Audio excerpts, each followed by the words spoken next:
Today we are going to solve question number 4 of IIT JAM MS 2021। अब इस question में हमारा ये लिमिट का क्वेश्चन है, लेकिन थोड़ा सा ये अच्छा क्वेश्चन में आता है अगर आपको बाइनोमियल का अच्छा नॉलेज है तो ही आपसे ये क्वेश्चन बनेगा। तो इसमें क्या गिवन है कि हमको एक सीरीज़ गिवन है कि 2n ck 1/4n where k is from 0 से n एंड हम लोग को इसका लिमिट निकालना है। तो लिमिट तो बाद में आएगा, पहले हम लोग इसको कैलकुलेट करेंगे तब ना। तो पहले हम लोग ये समेशन का वैल्यू निकालने का कोशिश करते हैं। तो इसमें अगर आप देखोगे तो ये 1/4n ये समेशन के लिए कांस्टेंट हो जाता है, बिकॉज यहाँ पे k का कोई वैल्यू नहीं है। तो इसको हम लोग यहाँ पे बाहर निकाल सकते हैं। तो हमारा ये क्या बन जाएगा 1/4n summation 2n ck where k is from 0 से n। तो बेसिकली हम लोग को ये कैलकुलेट करना है क्योंकि ये तो ऐसे ही कांस्टेंट है। तो हमारा ये जो कैलकुलेशन है वो हम नेक्स्ट पेज में देखते हैं।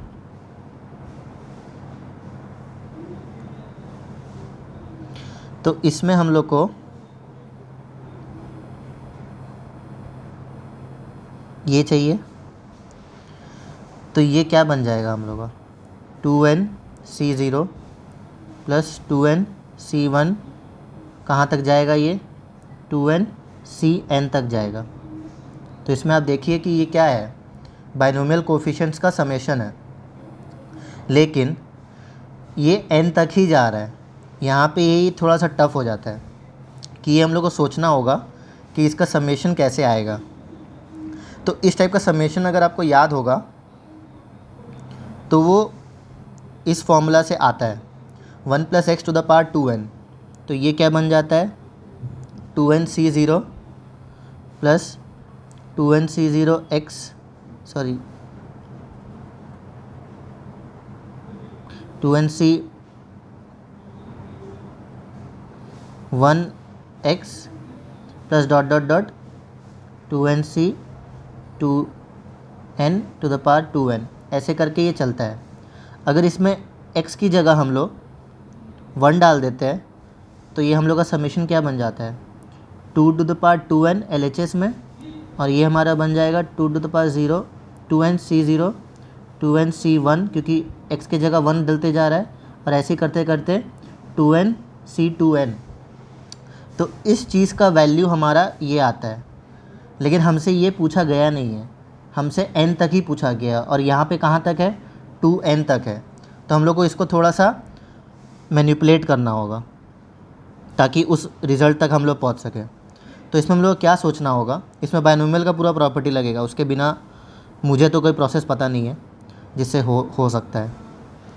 2n c0 से 2n c1 तक हम लोग को कहाँ तक चाहिए 2n cn तक चाहिए, लेकिन इसमें और कौन कौन सा टर्म आएगा 2n cn+1 2n cn+2 ... कहाँ तक 2n c2n तक आएगा। हम लोग को बस यहाँ तक चाहिए, लेकिन इसमें ये सब एक्स्ट्रा टर्म्स है। अब हम लोग इसको देखेंगे कि ये जो टर्म है ये किसी इस वाले यहाँ पे कोई टर्म से कुछ मैच करता है क्या।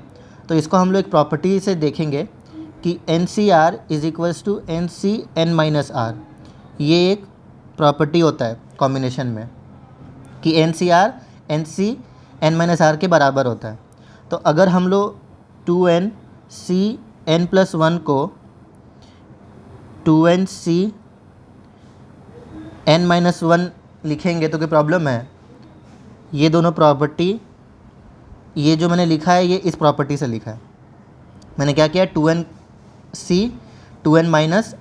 -n-1 कर दिया है, तो n-1 हमारे पास आ गया। तो ये वाला जो हमारे पास कोफिशिएंट है वो इसके जस्ट पहले वाला ही तो है 2n cn-1। n के पहले क्या आएगा 2n cn-1 आएगा ना, तो इसीलिए ये वाला चीज़ तो हमारे इसके बराबर हो गया।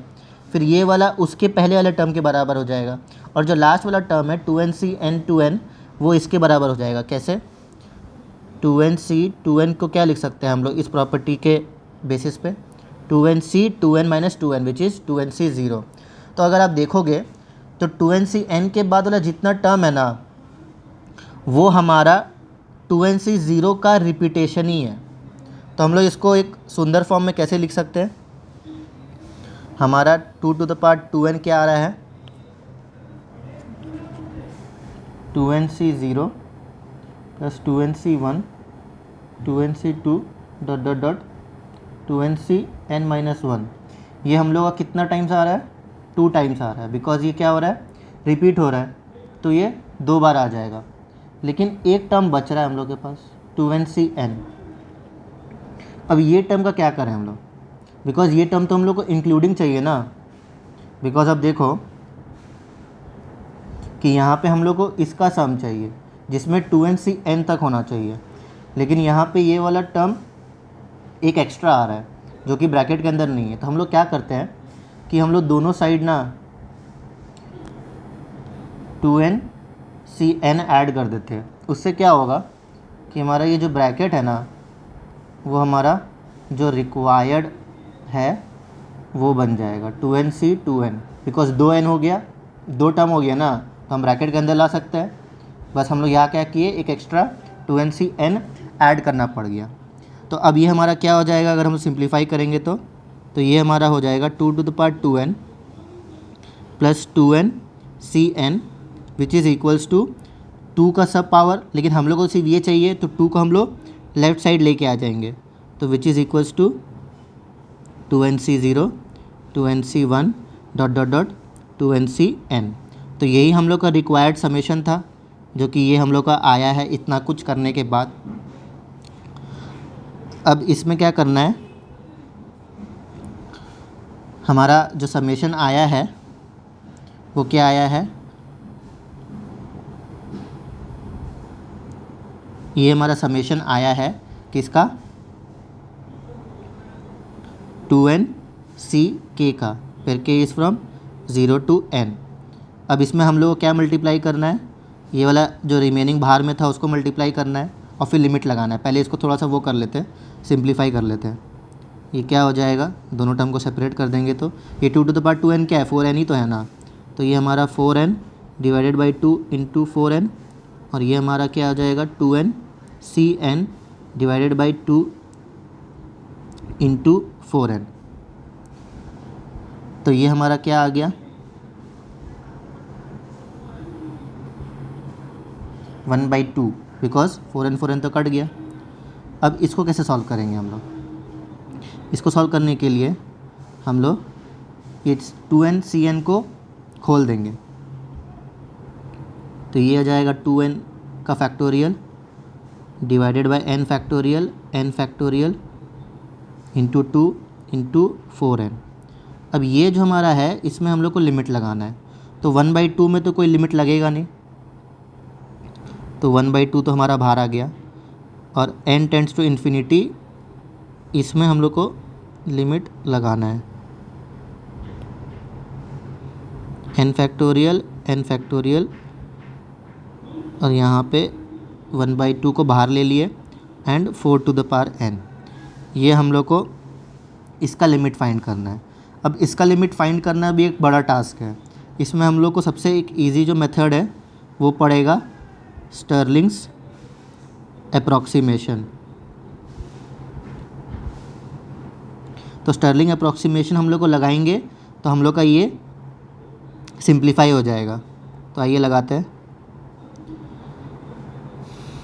तो हमारा 2n फैक्टोरियल का स्टर्लिंग अप्रॉक्सीमेशन, पहले n फैक्टोरियल का लिखते हैं। n फैक्टोरियल का स्टर्लिंग अप्रॉक्सीमेशन क्या होता है, 2n pi n by e to the power n। तो हमारा 2n फैक्टोरियल का स्टर्लिंग अप्रॉक्सीमेशन क्या हो जाएगा, n की जगह बस 2n को रिप्लेस कर दो,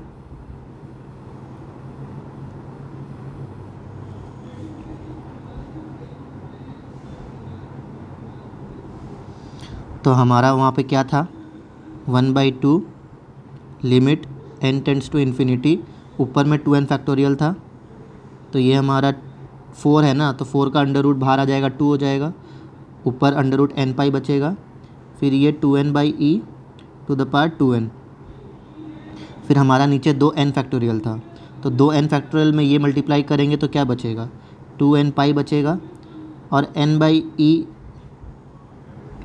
मल्टीप्लाई करेंगे तो क्या बचेगा, हमारा बचेगा n by e to the power n को 2 बार मल्टीप्लाई करेंगे तो n by e to the power 2n बचेगा, और पहले से क्या था 4n था, तो ये कट गया हमारा। फिर इसको थोड़ा सा सिंप्लीफाई करेंगे तो क्या बचेगा हमारा, ये वाला चीज़ को हम लोग ये भी तो लिख सकते हैं ना, n by e to the power 2n and 2 to the power 2n, इस चीज़ को मैंने ये लिख दिया। तो ये हमारा क्या हो गया, इससे ये कट गया, इससे ये कट गया, और हम लोग का बचा क्या, अब हम लोग का बचा है 1/2 limit n tends to infinity 1/n/पाई, ये हम लोग का बचा है। तो अब इसमें हम लोग इन्फिनिटी पुट करेंगे तो ये 1/∞ बन जाएगा विच इज़ इक्वल्स टू 0। तो हमारा इसका वैल्यू क्या आया, पहले से 1/2 बाहर में था, जिसका हम लोग लिमिट निकाल रहे थे उसका वैल्यू क्या आया 0 which is equals to 1/2। So our answer is B. तो I hope you got this question. I know this question is not easy, एकदम भी आसान क्वेश्चन नहीं था ये, क्योंकि इसमें हम लोग को बहुत कुछ करना था। पहले हम लोग को ये सोचना था कि इसमें क्या लगने वाला है, जब पता चल गया तो कैसे लगेगा उसका मैनिपुलेशन जानना था, बिकॉज वो भी डायरेक्टली नहीं गिवन था। अब वो निकाल लिए तो उसके बाद स्टर्लिंग अप्रॉक्सीमेशन से लिमिट निकालना था, तो वो भी आसान काम नहीं था, बिकॉज स्टर्लिंग अप्रॉक्सीमेशन अगर आपको नहीं पता है तो इसको सॉल्व करना थोड़ा डिफ़िकल्ट हो जाता। तो इसीलिए ये क्वेश्चन बहुत कुछ चेक कर गया आपका, तो इसीलिए ये one of the tough good question में आता है। तो आई होप ये कॉन्सेप्ट पूरा आपको क्लियर हुआ होगा और आपको मेरा सॉल्यूशंस समझ में आ रहा होगा। So please like the video, और प्लीज़ वीडियो कंप्लीट देखा करिए। आपसे अगर सॉल्व भी हो गया है फिर भी आप एक बार देख लो, क्या मालूम आपको कुछ एक नया तरीका मालूम चले। Thank you.